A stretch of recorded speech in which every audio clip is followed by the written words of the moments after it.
Welcome to another segment of Chop It Up with the Chairman. I am delighted to have as our guest the city manager and former police chief of the city of Conyers, born and raised native, Mr. Tony Lucas. Chief Lucas, welcome to Chop It Up with the Chairman. Well, thank you, Chairman. It's a pleasure to be with you this morning. Well, we've been waiting for this opportunity to interview you and talk about your time as a native growing up here in Rockdale County, the city of Conyers, but your long tenure with the city government and your long tenure with in law enforcement. And so we're going to just jump right into this. Okay. Okay. Now, let's start with the fact that you are a native of Rockdale County, born and raised here, went to public schools in Rockdale County. Tell us a little bit about that. Well, my family, the Lucas family, has been here in Rockdale County for generations. Growing up as a child here, our family place was out on Georgia, what today is Georgia 138. Believe it or not, when I was a child, it was a dirt road. Wow. And it was, the motor graders that the county had would come and scrape the road, and then finally, when they decided to make the state highway, it finally got paved, but people, they shake their head and go, that's just not possible. But I mean, we used to play in the ditches down by the road, the dirt road that was down there in front of our home, that my mom's place, my father's place there on Georgia 138. But yeah, growing up here as a child, Rockdale was very small. Was second smallest county, as you very well know, in land mass, but we had a small population. There's only 6,000 or 7,000 people in the entire county. Wow. Have just one high school, just one elementary school. I went to Pine Street Elementary School, right across the street over here. Wow. And then, of course, went to middle school here, and then what today is Rockdale County High School. Actually, a funny story, I attended the 5th grade at what is Rockdale County High School because it wasn't completed, and they only had the 5th grade over at that school in one hall, the first hall there, during my 5th grade years. And then in the following years, when it became the high school opened up. And a lot of history there. A lot of history there, Chief. I'm going to go back. You talked about your parents and the business that your dad had. Right. Well, barbecue That's business. right. Tell us about. Well, he was an old car man. Okay. Much like another guy that I know. Oh yes. And he had been in the car business for years. The old Conyers Motor Company, which is that brown building that's across from the depot, used to be the Chevrolet Oldsmobile dealership here in Conyers on the corner of Travis Street and Green Street. Wow, yes. Yeah, I know exactly where that it is. That was Chevrolet Oldsmobile. He worked there for a gentleman named Tom Hicks that owned the business and general manager at one time, but then he decided he wanted to get into his own business. His father used to cook all these barbecues and everything out at Callaway Mills. They would hire him when they would have a big festival or something for the mill workers, and he cooked out there. So my dad tried to talk him into opening a restaurant, but he just wouldn't do it. So my dad opened it up, and for 20 years we were only the second place you could sit down and eat a meal when he opened, and it was late 65, January of 1966 when we opened up. And right there on Georgia 138, yes, okay. Right there Wow. where formerly they played the paintball out there, Yes. Those buildings. Okay. That's where our Okay. restaurant was located. Interesting. So as a kid, did you work in the Oh business? my gosh, yes. My father made us all work. 8 years old, Right. working there at the family restaurant. I had 3 other siblings, and yeah, we're all made to work in the family business all through, high school, even into college and that sort of thing. Sound like you came from a background of strong work ethic, from what I'm hearing. The way you describe your grandfather and your father, and particularly the restaurant business, it's all hands on deck. Oh yes, and it was. That's a very tough business. People think that running a restaurant or a bar, that's a great idea, but it is really, really tough work. And from the work ethic side, the Lucas family, of course, they were mill people also, worked at Callaway Mills out in Millstead. Okay. And then my mother's side were Criswells, and my grandfather Criswell was down in Manchester, Georgia, working at Callaway Mills. And when they opened this mill, they transferred him up here. He was one of the supervisors there at the mill. And so both my sets of grandparents worked at Callaway Mills when Milstead was a flourishing community back Wow, then. wow.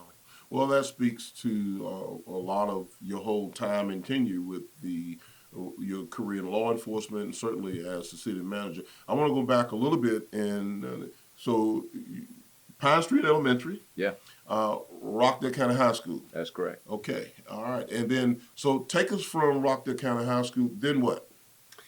Well, I went to the University of Georgia, and I was fortunate to get in there. That's where I always wanted to go to school. And I was there a couple of years, and maybe I wasn't applying myself exactly like I should have. And they decided that maybe I need a little bit of time off.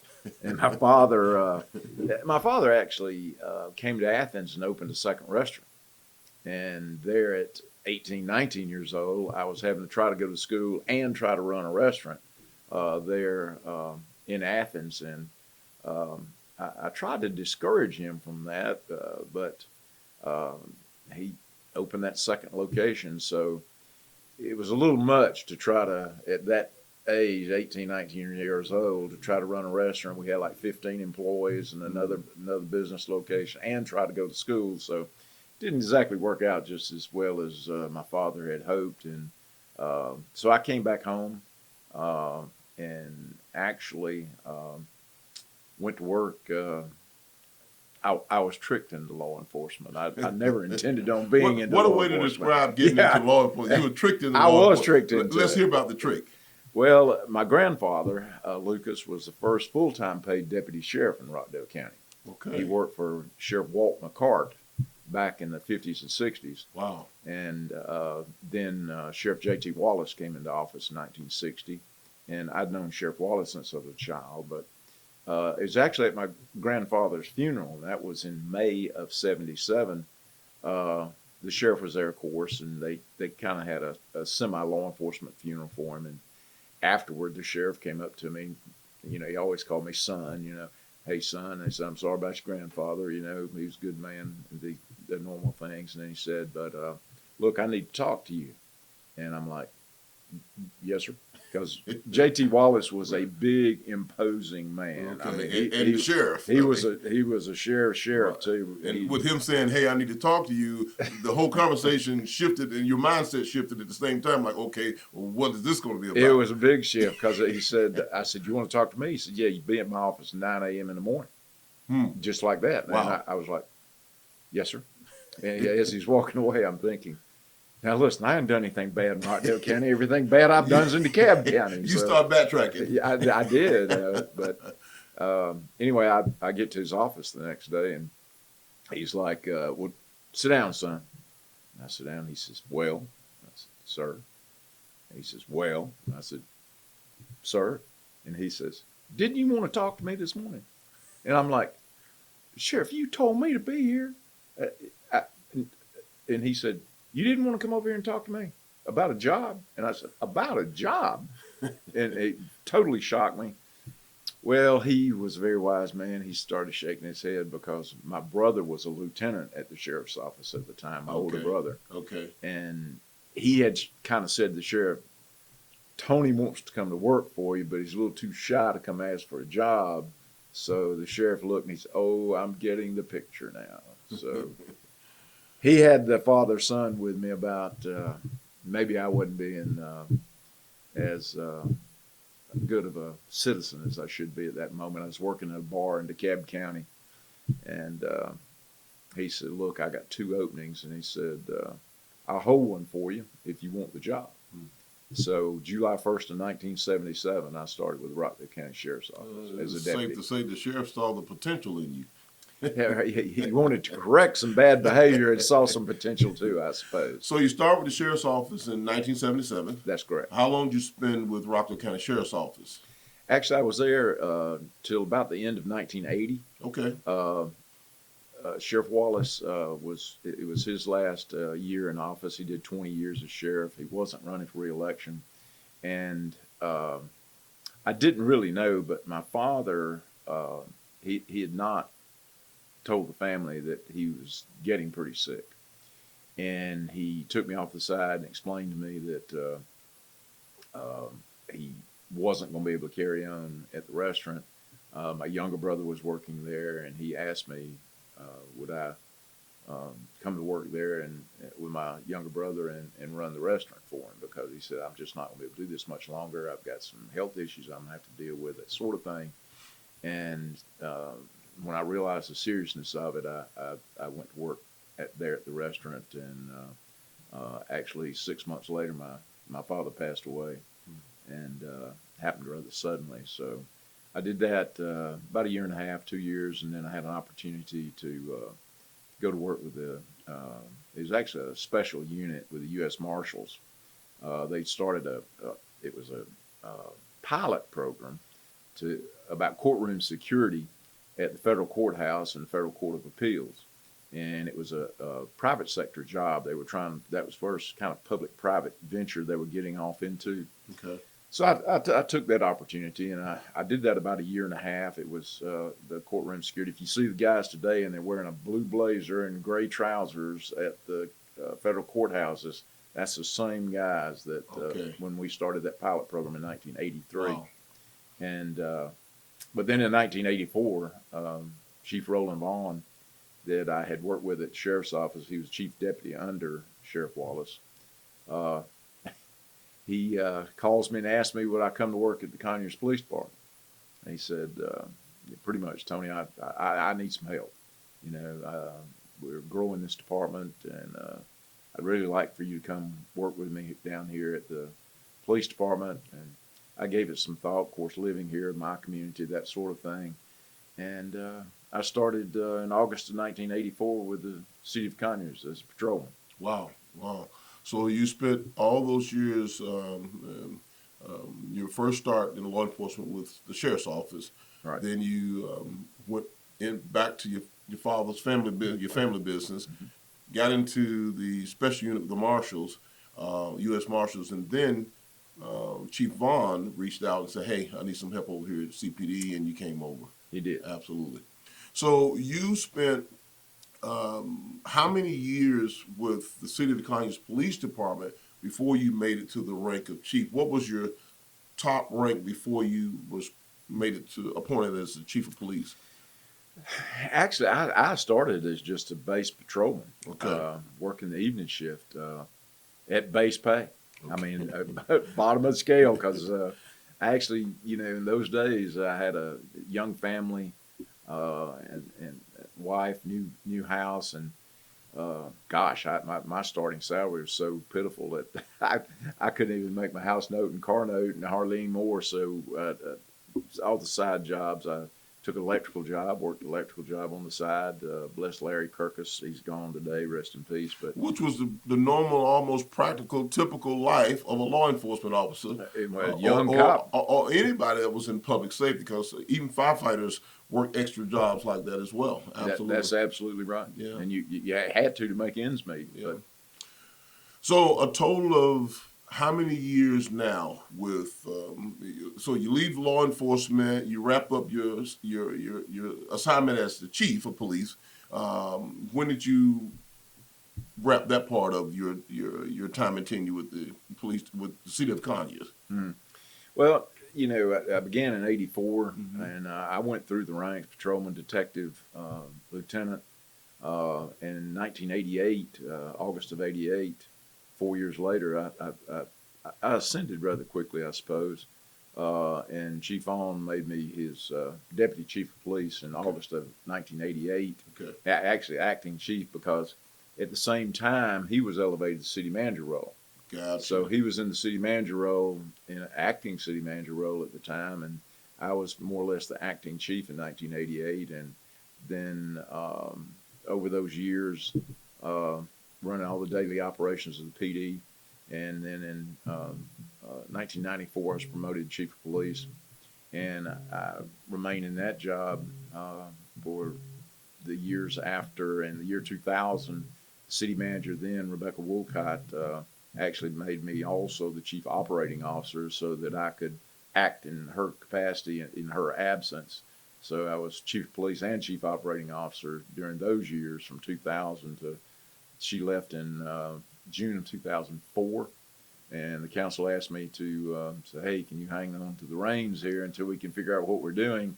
They did do a national search, and actually, I guess I made the cut. So in early 2005, they made me the city manager.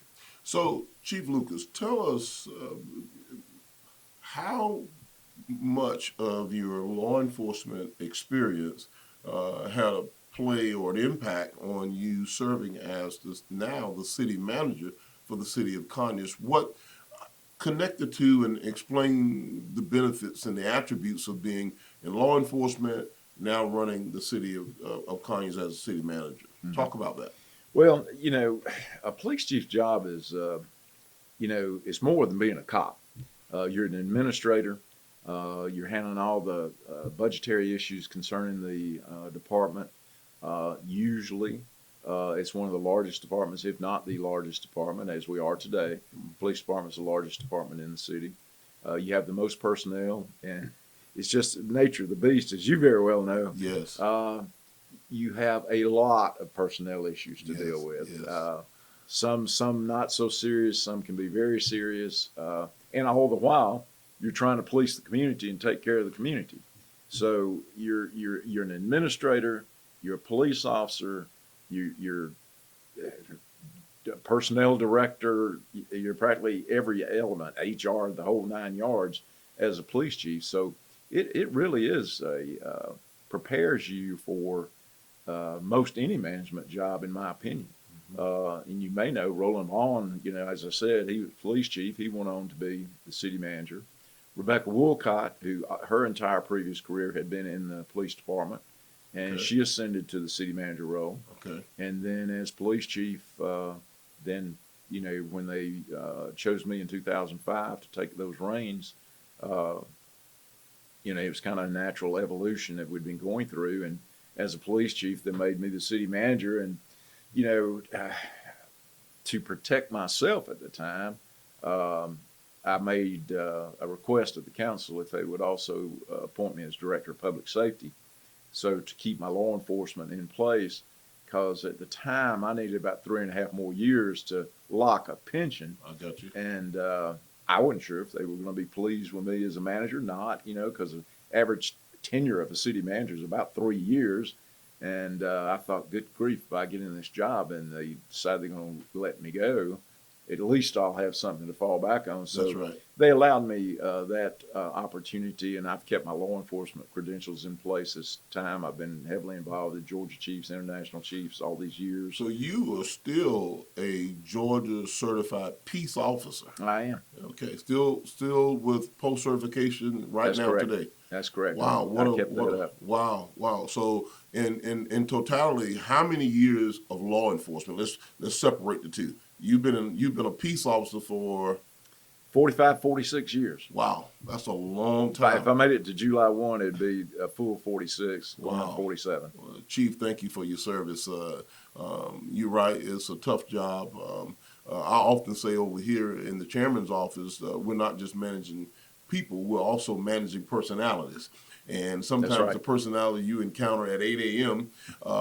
Is a different personality at 10 a.m. with the same person. That's right. And so a lot of hats you've worn, a lot of experiences. We're going to go to break here in just a second. And when we come back, I want to hear all law enforcement folks have got a few good stories. Some they can share, some they can't share. But I want to hear at least one of your stories. And then we're going to talk a little bit more about Rockdale County and the city of Conyers. Folks, you're watching another segment of Chop It Up with the Chairman. Our guest on this segment is the city manager for the city of Conyers and the former police chief for the city of Conyers Police Department, Chief Tony Lucas. We'll be right back. Thank you. Welcome back to another segment of Chop It Up with the Chairman. Our guest is Chief Tony Lucas, the actual city manager who's Chief, you're getting ready to wrap up your time and tenure with the city of Conyers. You talked about on the first half that you have 46 years of law enforcement as still a certified, post-certified peace officer here in the state of Georgia. You've been serving as the city manager, I think, since 1984. No, manager since 2004. Since 2004 as the city manager, and you've already submitted your resignation to move into retirement. Um, I got to ask you this. You've been with the city of Conyers a long time. You grew up here, born and raised here in Rockdale County. If there were just 1 to 3 things that you would not like to see change, as it relates to Conyers and Rockdale as a whole, what would you say those things would be? If I had a wish, and this could come true or be true, that Conyers could maintain that, for lack of term, small town family type of environment, where that, as of days gone by, that everybody got along. There was not all this hatred that we see across this country right now.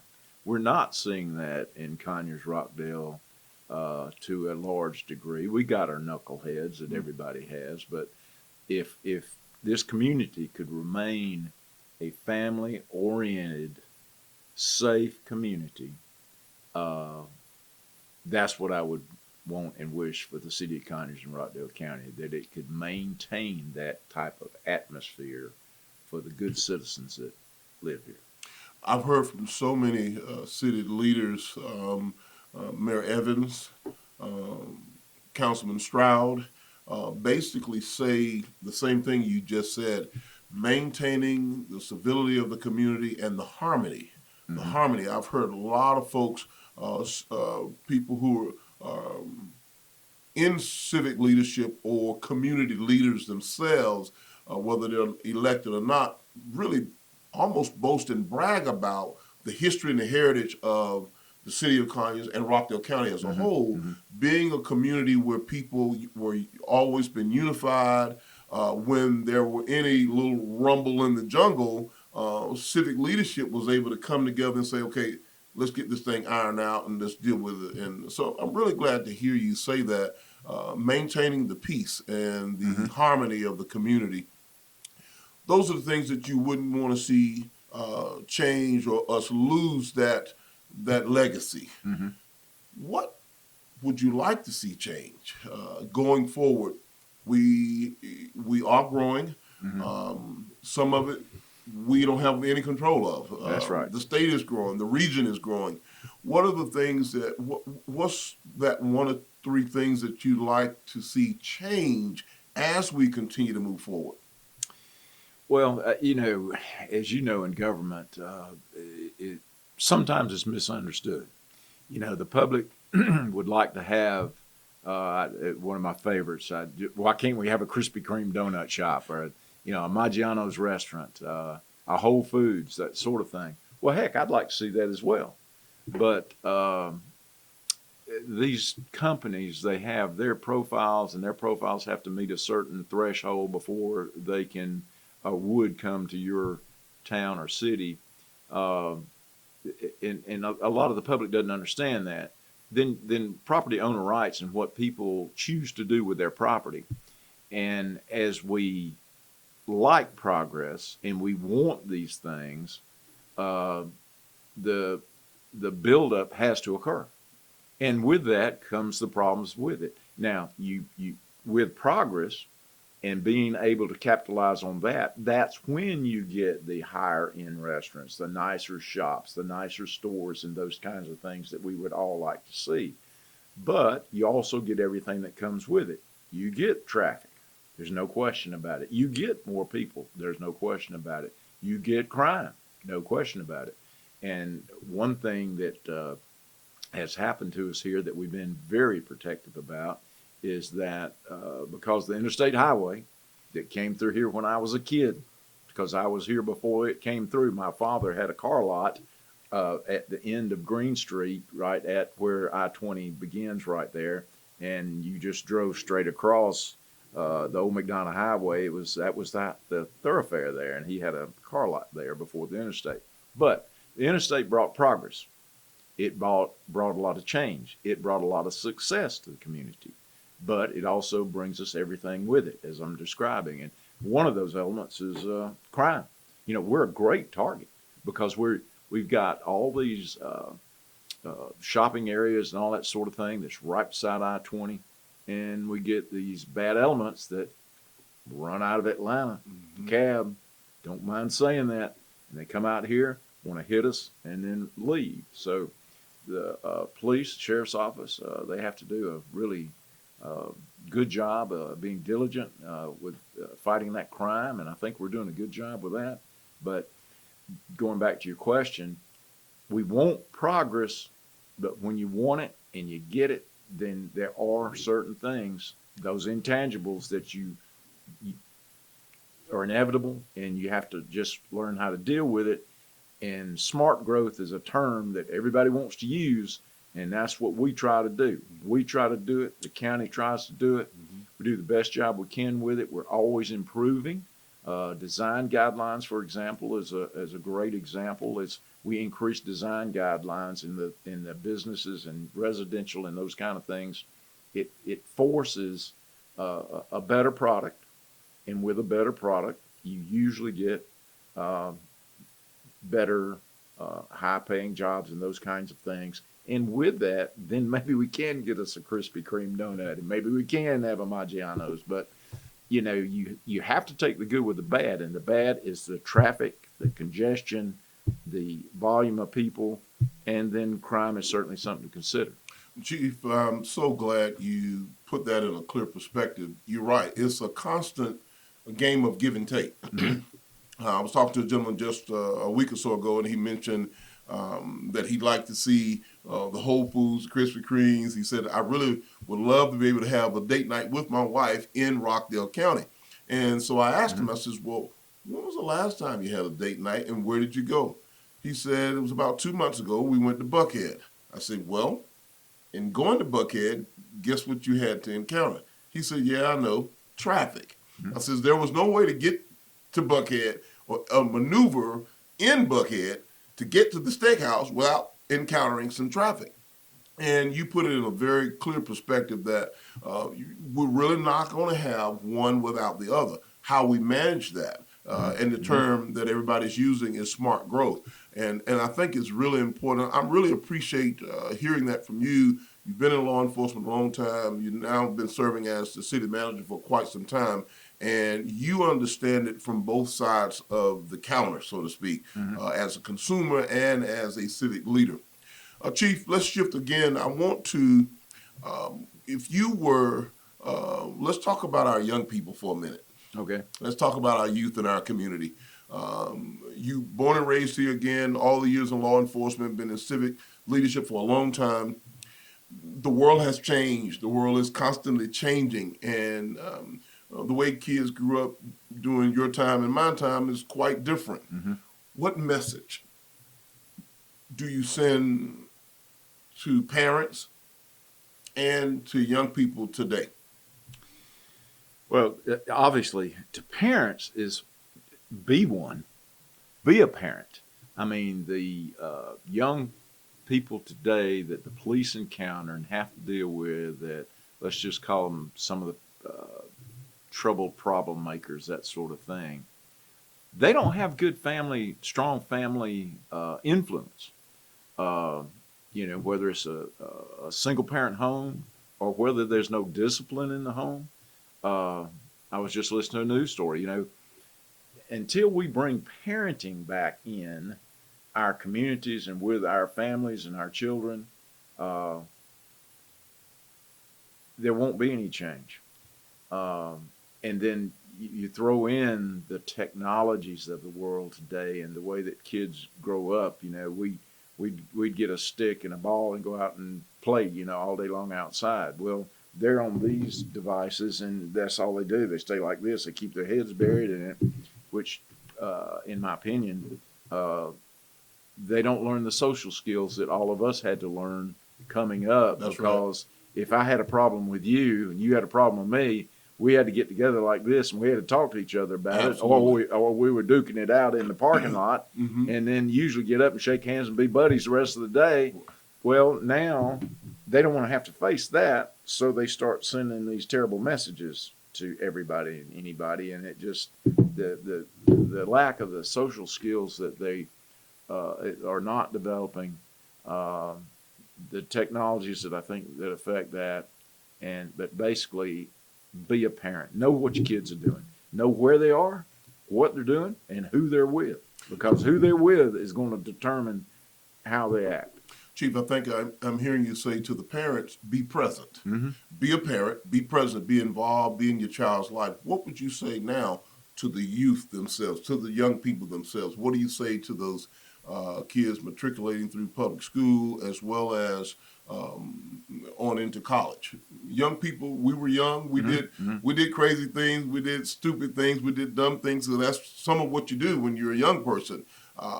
However, life is so much different today than it was when we were kids. Mm-hmm. What do you say to young people today? What advice do you give a young person? Well, there are going to be mistakes made. Everybody makes mistakes. I did, you did. You suffer the consequences, and then you move forward. I think the trait of a successful person is one that you have your losses, you have your defeats, and how do you come back from that? Do you move forward, or are you sitting there and wallow in that? No, I think you have to move forward. And another thing I would suggest, and part of this I believe is out of the school systems, but even if the child has to do it on their own, they need to learn some history.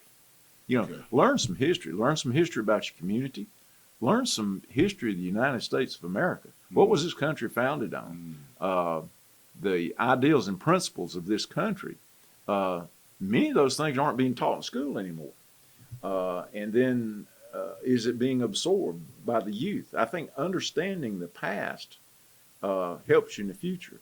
The quote that if you don't learn of the past, you're destined to repeat it. That's correct. And especially many of the things that's happening in our country even today with these protests and everything that's going on all across the country. I mean, it's sad.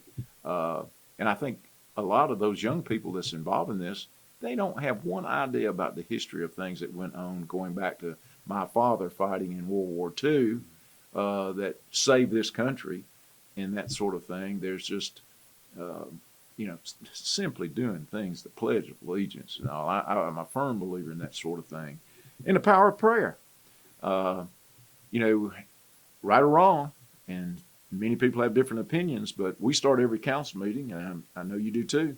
We start every council meeting, we have a prayer, and then we have the Pledge of Allegiance. Absolutely. At every council meeting. I'm so glad to serve a county where we can open our political meetings up with prayer and the Pledge of Allegiance, and you're absolutely right. I think I just heard you say to the young people, know who you are, know your history, know your heritage, have an interest in learning about your past so that you'll know how to better put yourself on a track to move forward with the future of your life. And I appreciate what you said about acknowledging the fact that young people do crazy things, but accept it. One of the things I say all the time is that leadership is ownership. Own up, learn from mistakes, and don't repeat them. That's right. And do everything you can not to repeat them and move forward. Chief, having this opportunity to have you on Chop It Up with the Chairman and sharing your career, your history, not just your career in law enforcement and civic leadership, but being a native of this community, your heart is here, and you've been here for many, many years, and you have a genuine interest in the future of the city of Conyers and Rockdale County. We get ready to wrap up. I want to make sure I take an opportunity to hear from you as you are wrapping your time and tenure up with civic leadership. What is that thing you say that I want to make sure I say that we're gonna archive this interview, and it's gonna be around for a long time. And one thing I didn't say, let me say this: you are a parent yourself. That's right. How many kids? 3. 3 kids, and so any grandkids yet?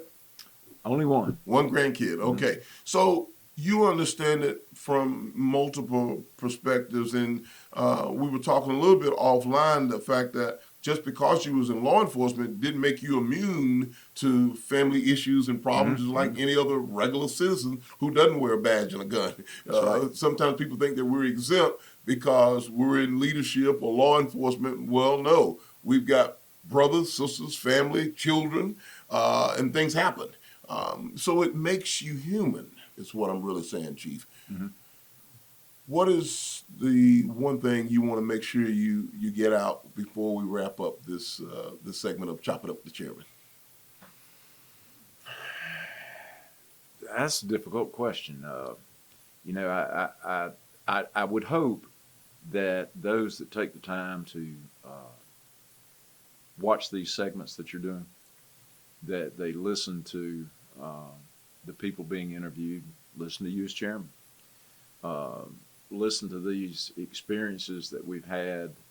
You know, we're not saints, we're not magicians, we're not perfect by any stretch of the imagination. We're all criticized about every decision that we make, and or applauded about decisions we make. But I can honestly say that during my career, at least at the time I made a decision, whether it was a personnel matter, whether it was a direction we were headed with the city, or a planning type of thing and all, I believed truly in my heart at that moment that it was the right decision. Now, I made some bad decisions and then had to deal with the consequences. But for the most part, I think I've done a good job. I hope that that would be reflected in my almost 40 years with the city and several more with the county. I'm proud of that. My father never got to see me achieve any of these things, and I've regretted that he didn't get to see the successes that I had in the different areas. And my dear mother that I lost back in 2015, she saw some of my successes over the years, but I just want the community to know that how much I care about Conyers and Rockdale, and that I truly do hope that it can continue to be that small town with that family atmosphere, and we, the government, will do everything we can to protect this city, protect this county, and keep it as safe as possible in this very troubled world we're living in right now. Well, Chief, I can appreciate all of those things. We shocked you during the March 28th State of the County address. Yeah, you did. When we awarded you with the Dedicated Service Award, your 46 years, your 40 plus years in leadership here in Rockdale County. I think what makes it so special and different with you as this year's recipient, you are a native of Rockdale County. I've learned a lot from watching and listening to you, and I really want to say that I appreciate the fellowship and the camaraderie between the office of the chairman, the mayor's office, and the office of the city manager, because you know exactly and understand the seat that I sit in. As you mentioned a moment ago, some days it's cool, some days it's piping hot. That's fact. So, but in this business, you have to have thick skin. Law enforcement prepares you for a life of thick skin and being able to deal with people and personalities. It does. So thank you for, again, your service, your dedication and commitment to the city of Conyers and Rockdale County as a whole. I always end by asking just 3 basic questions, some human things. Number 1, what's your favorite color, Chief? Blue. Blue. All right. And what's your favorite music or favorite artist? Rock and roll. Rock and roll. And Eric Clapton. All right. Eric Clapton. Okay. Eric Clapton. Very good. Very good. And the last one, what's your favorite food? I better say barbecue. Okay. All right. You come from a family of barbecue masters, pit masters. So I like that. All right. I think you said blue is your favorite color. That's right. Eric Clapton, rock and roll, and barbecue. That's correct. Absolutely. So do you do a little barbecuing still on your own? I still cook. I still have our family recipes. on our Brunswick stew, our beans that we made that everybody enjoyed, and also our barbecue sauce. I have a very unique barbecue sauce that we had, and I still do the barbecue sauce. My mother, when she was alive, bless her, I make it 10 gallons at a time. Wow. So she would have me bottle it for her, and she gave it for Christmas gifts. Okay. So I do a little bit of that, but yeah, I still cook. I cook for the family, and I'm a pretty dang good cook. You know, when you're 8 years old and you're forced to work in a restaurant, you learn a few You things. owe me a bottle of barbecue sauce. I'll get you a bottle of that sauce. 'Cause it's, Absolutely. it's the family recipe, and my grandmother made us all promise never to give up those family recipes. Wow. Wow. She did. I mean, Wow. she set each one of us down, Okay. and All right. made us promise not to do that. Very good. Very good. Chief Tony Lucas, the city manager, the outgoing city manager for the city of Conyers, over 40 plus years of service, dedicated service to both the city of Conyers and Rockdale County. A Rockdale County native, it has been an honor and a pleasure to work with you here and serve in this community with you, and it's certainly been a treat to have you as a guest here on Chop It Up with the Chairman. Folks, this is another edition of Chop It Up with the Chairman. You're watching Channel 23. Thank you for watching Rockdale 23. Follow us on social media at Rockdale Gov or YouTube at Rockdale 23.